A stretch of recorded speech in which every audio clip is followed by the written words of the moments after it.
What Rachel didn't know was that Dorothy had been talking to me at every family gathering while Rachel was busy ignoring my existence. Dorothy would sit next to me during gift exchanges and pat my hand while watching Rachel exclude me. Dorothy asked me once why Rachel was so cruel, and I just said some people show their true character through small actions. Dorothy started requesting I visit her without telling Rachel.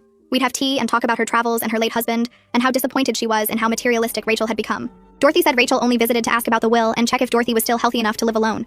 Dorothy said Rachel had been measuring her house for renovations while Dorothy was still living in it. One day, Dorothy asked me to drive her to her lawyer's office for a routine update to her will. She didn't tell anyone else about this appointment. A month later, Dorothy passed peacefully in her sleep at 94. Rachel immediately started planning what to do with her inheritance. She quit her job the day after the funeral, saying she'd never have to work again. She listed her current house for sale and put an offer on a mansion. She traded in her car for a luxury SUV she couldn't actually afford yet. She threw a party to celebrate Dorothy's life, which was really to celebrate her own windfall.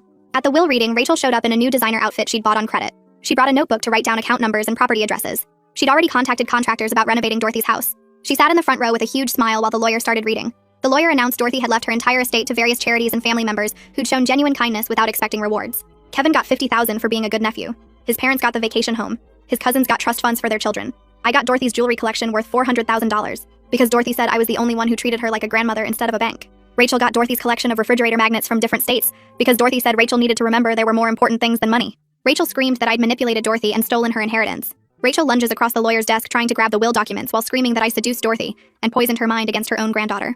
The lawyer calmly presses a button under his desk, and 2 security guards appear within seconds to restrain Rachel as she thrashes and shrieks accusations at me. Her designer jacket tears at the shoulder as one guard grabs her arm, and she kicks over a chair trying to reach the papers spread across the mahogany surface. The other guard blocks her path, and she spits at him, calling him a traitor for protecting a thief. Her face turns red and veins bulge in her neck as she screams that I stole everything from her, and she'll make sure everyone knows what I did.